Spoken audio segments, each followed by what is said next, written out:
이 시간도 주의 은혜와 사랑이 함께 하심을 믿습니다. 아멘. 주님은 우리 모든 사람들에게 긍휼을 베풀어 주십니다. 그런데 그것을 믿음으로 받아들이는 사람이 있는가 하면 그렇지 못하는 경우도 있어요. 믿음으로 주님의 긍휼을 받아들이는 사람에게 나타나는 변화는 참으로 크고 놀라운 것입니다.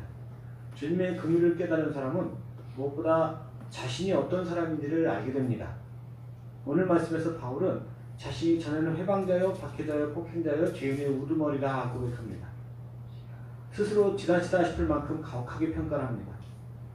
근데 이거와 반대의 말도 해요. 빌립보서 3장 5절에서 6절 말씀에 보면 나는 8일 만에 할례를 받고 이스라엘 족속이요 베냐민 지파요 히브리인 중에 히브리인이요 율법으로는 바리새인이요 열심으로는 교회를 박해하고 율법에 이르는 흠이 없는 자다. 이런 말씀도 하세요. 물론 이거는 당신이 스스로 자랑하려고 하신 말씀은 아니에요. 예수 그리스도를 믿고 나니까 이런 게 아무 의미도 없더라, 그 얘기를 하시려는 거죠. 죄를 지니고 있으면 언젠가는 형벌을 받게 됩니다. 그래서 하나님을 믿지 않는 사람도 이런 것을 본능적으로 느껴요. 그래서 사람이 하나님의 긍휼을 잊기 전에는 하나님과 사람들 앞에 자신의 결백을 주장하기에 온 힘을 다합니다. 내가 형벌을 지었다는 것을, 내가 죄를 지었다는 것을, 언젠가는 형벌을 당한다는 것을 어떻게든지 잊어버리려고 그렇게 애랬어요. 그래서 사람이 그 첫 번째 방법은 죄인인 다른 사람들을 정죄하는 거예요. 거짓말하는 사람은요, 거짓말한 다른 사람들을 굉장히 미워해요. 도둑질한 사람은 도둑질하다 걸린 사람을 더 가혹하게 대해요. 이 죄인이 다른 죄인을 미워하는 것은 그 사람의 모습에서 자신의 죄가 떠올라 견딜 수가 없기 때문이에요.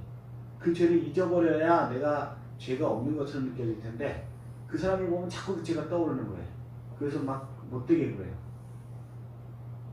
예수님의 제자들에 대한 사도 바울의 태도도 같은 맥락에서 이해할 수 있습니다.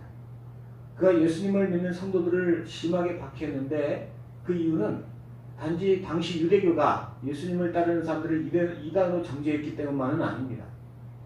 그보다 또한 더 중요한 문제는 바울이 자신이 믿고 있는 유대교가 진리라는 확신이 없었기 때문이라 할 수 있어요.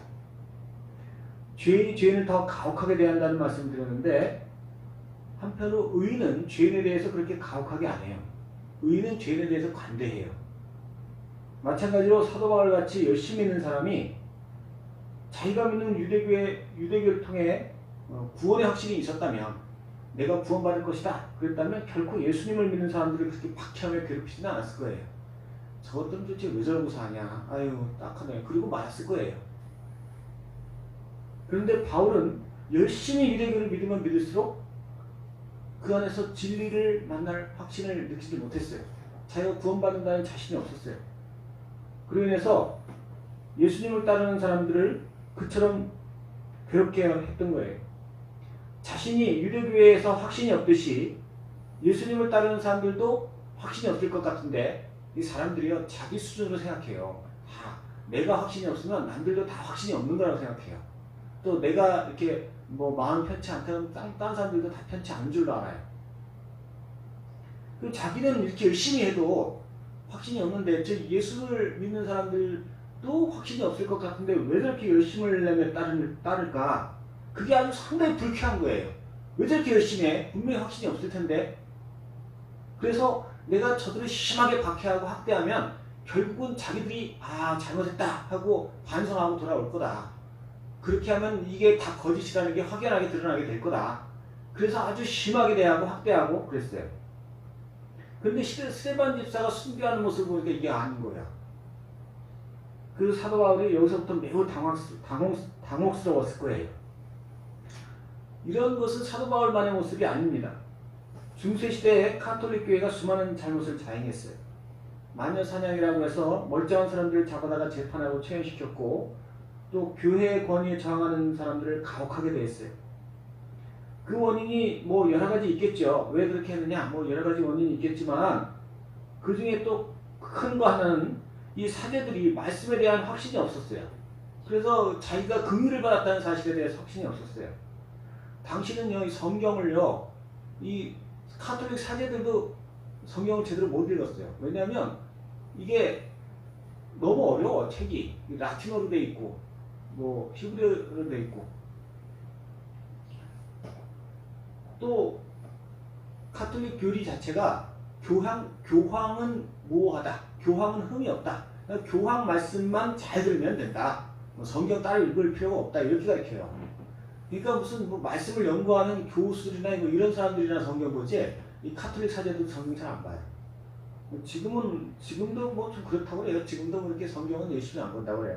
가톨릭 성당 다니는 사람들은 이렇게 말씀에 대해 잘 몰랐기 때문에 사제들이 주님의 긍휼을 제대로 알지 못했고 그로 인해서 낮고 가난한 사람 이런 사람들을 관대하게 포용하거나 위로하기보다는 괴롭게 하고 정죄하고 판단하고 마녀 재판하고 심판하고 그랬던 거예요. 오늘날도 마찬가지입니다. 우리 예수 믿는 사람도 마찬가지. 우리도 내가 말씀과 기도로 하나님의 긍휼을 잘 알지 못하면 내가 그 사실을 확실하게 믿지 못하면 모든 사람을 사랑으로 대할 수가 없어요. 내가 긍휼받지 못했는데 내가 용서받지 못했는데 어떻게 다른 사람들을 편하게 대할 수 있겠어요? 내가 완전하게 의인이 됐다. 내가 완전히 깨끗함을 받았다 그러면 모든 사람한테 관대할 수 있어요. 원래 부자들은 돈 많은 사람들은 가난한 사람들한테 막 줘요. 퍼줘요. 근데 돈 없으면 못 줘요. 마찬가지로 내가 용서받았으면 내가 깨끗하다고 하면 모든 사람들이 편하고 가깝게 할 수 있지만 내가 용서받지 못한 부분이 있으면 그만큼 제한이 되는 거예요. 내가 하나님의 긍휼을 깊이 깨달을수록 모든 사람들을 더 사랑할 수가 있어요.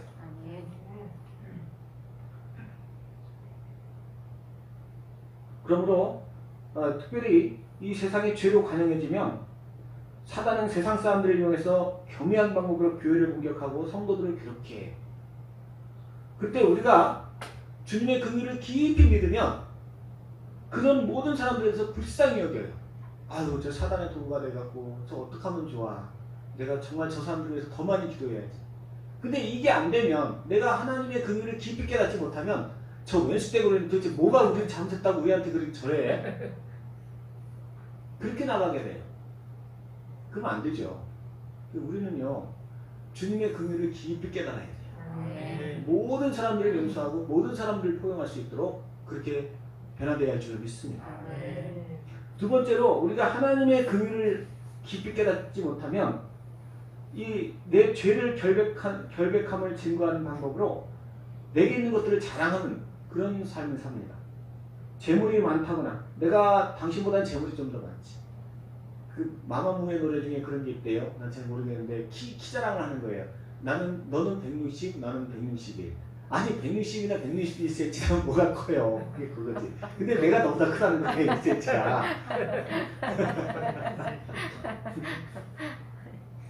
근데 사람들이요. 이게 내가 너보다 돈 많아. 이게 자랑을 해. 아니 많으면 저 얼마나 많아. 너나 나나 거기서 그런지 돈 1,000원 정도 있어? 아니잖아요. 근데 이렇게 뭐든지 자랑을 해요. 그래. 자랑을 해서 자랑하지 않으면 못 견뎌요. 내가 뭘 이렇게 자랑한다는 거는요, 이 정죄에 대한 불안감을 감추는 거예요. 내가 이런 것들을 얻기 위해서, 내가 이렇게 많은 것을 누리기 위해서 내가 열심히 살았다는 걸 과시함으로 열심히 살아온 것은 죄와 상관이 없다. 내가 이렇게 열심히 살았기 때문에 죄와 상관이 없다는 걸 증거로 내세우는 겁니다. 특별히 구약의 이스라엘 백성들 중에는 사람이 존귀해지고 영화로워지는 것은 하나님의 은혜로 되는 것이라는 그런 생각하는 사람들이 있었어요. 물론 그건 다 하나님이 하시는 거죠.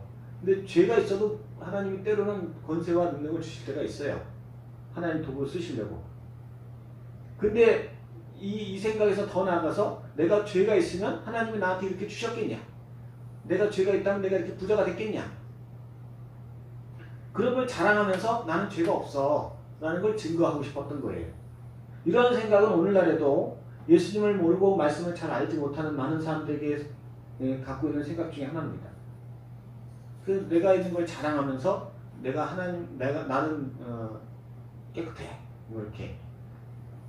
그러나 정말로 죄가 없는 사람은요, 죄를 용서받은 사람은요, 그런 게 있어도 자랑 안 해요. 오히려 그런 걸 자랑하는 걸 부끄럽게 여겨요. 사도 바울도 한때는 예수님을 만나서 긍휼함을 잊기 전에는 그런 것들을 자랑했어요.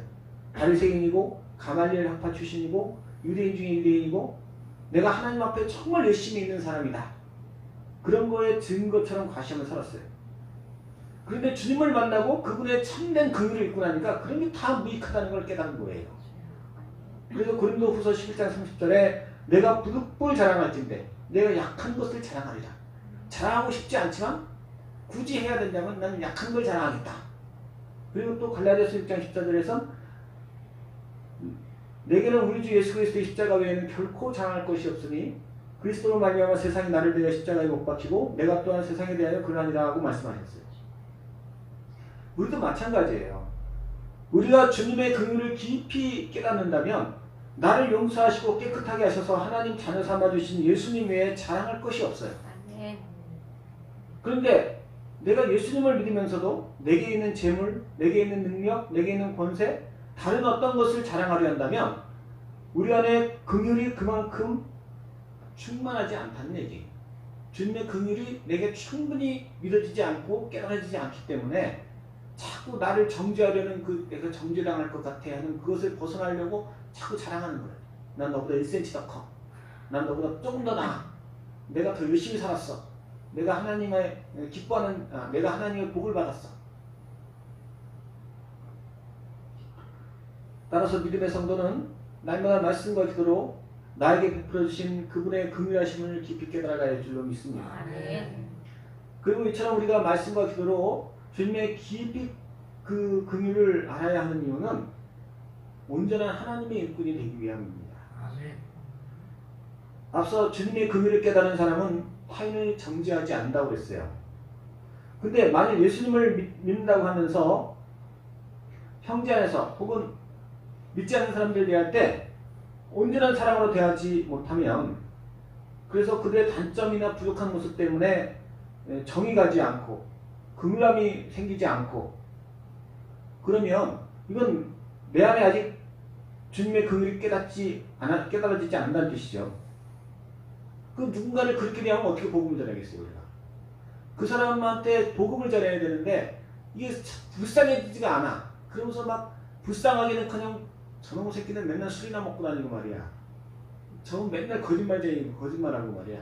내가 저건 하나님 앞에 한번 혼나봐야 돼. 이런 생각하고 있으면 어떻게 복음을 전하냐고요. 전할 수가 없어요. 내 안에 정말 그 사람을 대할 때 아이고 저 사람 정말 예수 믿어야 되는데 정말 어쩌면 좋아. 이런 마음이 생겨야 그 복음이 전해지는 거예요. 그러려면 내가 정말 내가 먼저 주님의 긍휼을 깊이 깨달아야 돼요. 내가 주님의 긍휼을 깊이 깨닫지 못하면 여기 봐도 미운 사람, 저기 봐도 못된 인간, 저기 봐도 다 나쁜 인간들 그거밖에 안 보여요. 근데 내가 긍휼을 깊이 깨달으면 다 불쌍해, 다 불쌍해. 우리는요 내 스스로를 돌아봐야 돼요. 내가 지금 긍휼을 잊고 있는가? 내가 긍휼을 받았는가? 내가 그분의 긍휼을 믿고 있는가? 이거 돌아봐야 돼요. 그게 안 되면 하나님 앞에 회개하고 부르짖어 기도해야 돼. 하나님, 내가 그게 깨달아지지 않는데 도와주세요. 나를 불쌍히 여겨주세요. 내가 이 진리를 깊이 깨닫기를 원합니다. 이미 나에게 긍휼을 베풀어 주셨음에도 내가 그걸 모르겠어요. 하나님 저도 알게 해주세요. 그래서 여기서부터 뜨거운 눈물이 확 쏟아져야 돼요. 아, 나 같은 것을 사랑하신 하나님 너무 감사합니다. 이 막 눈물이 쏟아져야 돼. 그러고 나면은 다 불쌍해 보여요. 다 사랑스러워요.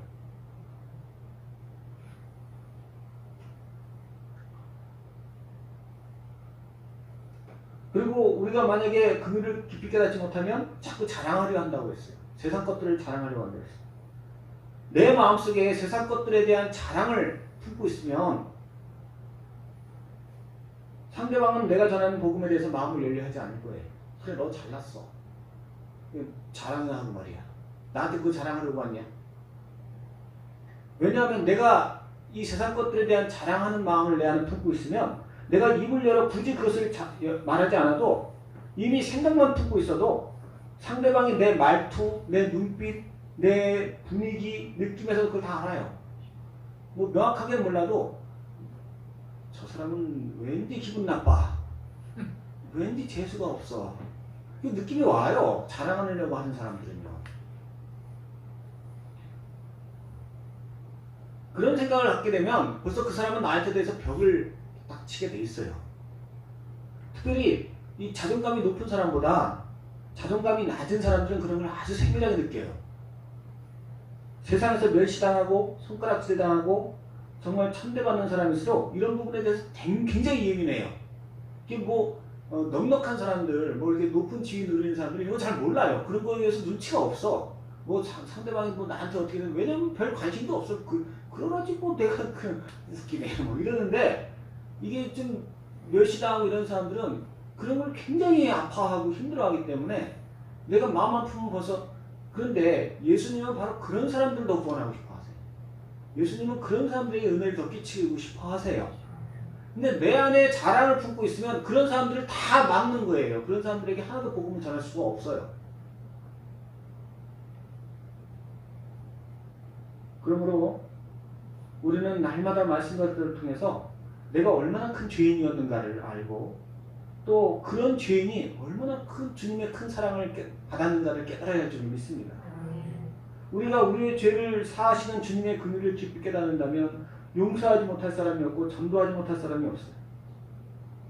또한 우리가 그분의 긍휼을 말미암아 얼마나 큰 은혜와 복락을 받았는지 확실히 믿는다면 내가 복음을 전하고자 할 때 나를 멀리하고 경계할 사람은 점점 적어지게 되어 있어요.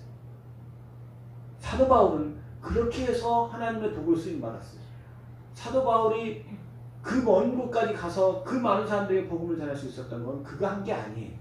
하나님이 그가 그런 주님의 긍휼을 깊이 깨달은 것을 아시고 쓰시는 거예요. 우리가 그것을 깨닫는다면 주님 앞에 기쁨으로 쓰임받게 될 줄로 믿습니다. 우리 모든 성도님들께서 사도 바울에게 주셨던 동일한 은혜와 사랑을 지금도 여전히 베푸시는 그 주님을 만나시기 바랍니다.